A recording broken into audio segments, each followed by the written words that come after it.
Now let's head to the United States, where Donald Trump has been charged over his handling of classified documents after he left the White House.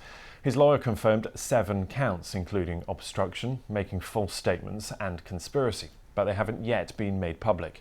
It is the first time in US history that a former president has faced federal charges.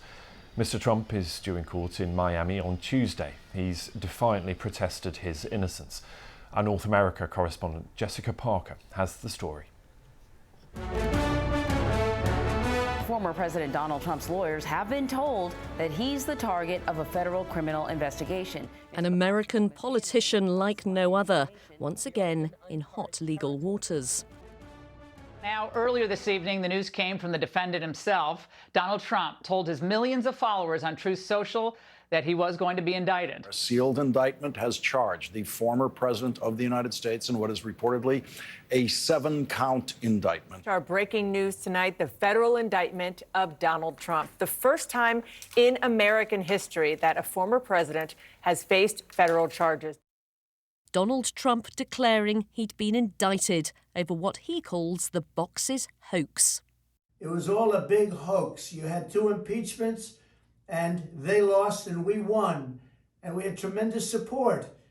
But that was a hoax and a scam. So I just want to tell you, I'm an innocent man. I did nothing wrong. Donald Trump's Mar-a-Lago resort in Florida. This case is about the potential mishandling of classified files after he left office. Thousands of documents were seized at his home last year. Some of them were marked as classified. While an indictment hasn't been published, Mr. Trump's lawyers believe the former president's facing obstruction, false statement and Espionage Act charges. He's due in court in Miami on Tuesday.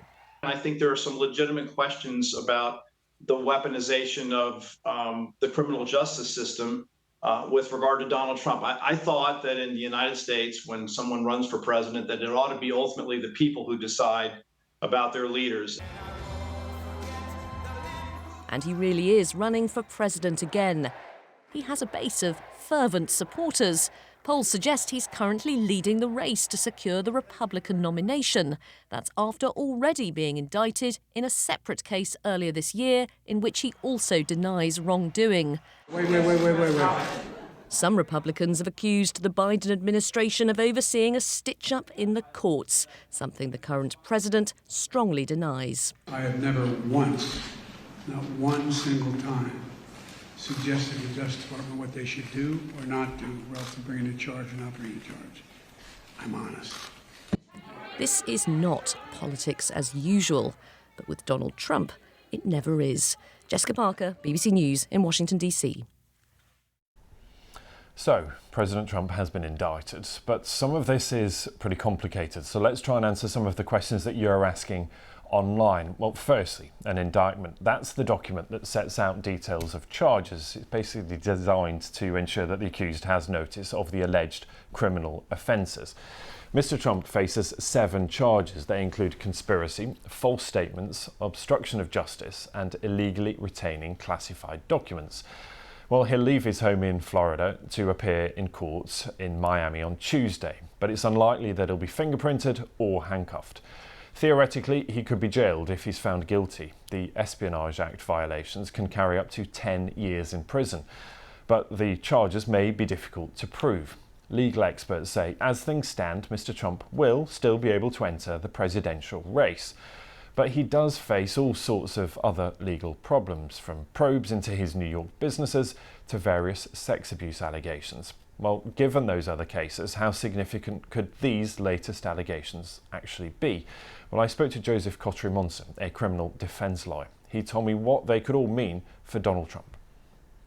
Each of the 3 major criminal legal battles in Donald Trump's current roster, I think is the phrase they'd use in America, are dangerous because they are potentially jury trials. He cannot be saved by congressional rules relating to impeachment on certain number of majorities. It's not a partisan jury, although, of course, it's in respect of this latest case, it is a Miami jury, it's a Florida jury. That means that it's, I suppose, statistically a little bit more likely to be right-leaning, but only marginally. But there are these three cases, aren't they? And for each of them, he may face a jury. The Stormy Daniels hush money, he's already appeared in court for that. And wasn't that a fiasco, firing his lawyers at the last minute, bringing in new lawyers? Typical Donald Trump stuff, I suppose. There's the ongoing election meddling investigation. We shouldn't forget about that. It's by a special prosecutor into trying to fiddle, allegedly trying to fiddle or pressure election officials to say that counts were wrong, etc. But this latest case, Ben, is the most serious in my view for two fundamental reasons. The evidence already disclosed, firstly, seems substantial, and the charges themselves, as you say, are very serious. Evidence. Well, we haven't seen that indictment yet. We know of 7 counts, but not even Trump's attorney has yet seen that indictment. But even he, and even he won't see that till next week. But we know that there are these charges that can carry, in the case of obstruction, up to 20 years, although it's unlikely we'll get that far. As far as the evidence is concerned, well, there are two probably kind of concerning aspects for Trump's legal team. Documents have been seized from Mar-a-Lago, which are supposedly the classified documents. A court has not tested whether those were, and a court has not tested, as a trial will test, whether he knew or ought to have known that he had those documents, which is the legal test. But disturbingly, there is also, apparently, again, not yet tested, audio evidence of Trump admitting at least part of the substance of that charge. Yes, that will all come out, we assume, in the trial, and it will be fascinating to hear what evidence they may have been able to gather. Talk to me about the time frame, if you will, Joseph, because as we've talked about, potentially running for president, he's the front runner at the moment in the Republican race. It's a pretty crowded race, isn't it? But the time frame for this suggests that we may end up getting a verdict right bang in the middle of that election campaign in 2024. Yeah. And if we look at the precedents for this, first of all, this is the type of case that from indictment to trial might last 2 years. But in these circumstances, it would be expedited, usually because of the public interest.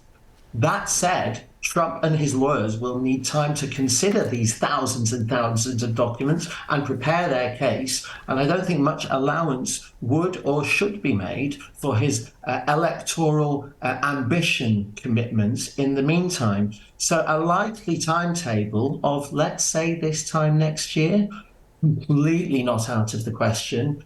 That's the type of timetable that could be a major interference, a major fly in the run-up to the election. Because Trump, I'm no political analyst, you'll need somebody else, Ben, on this program for that.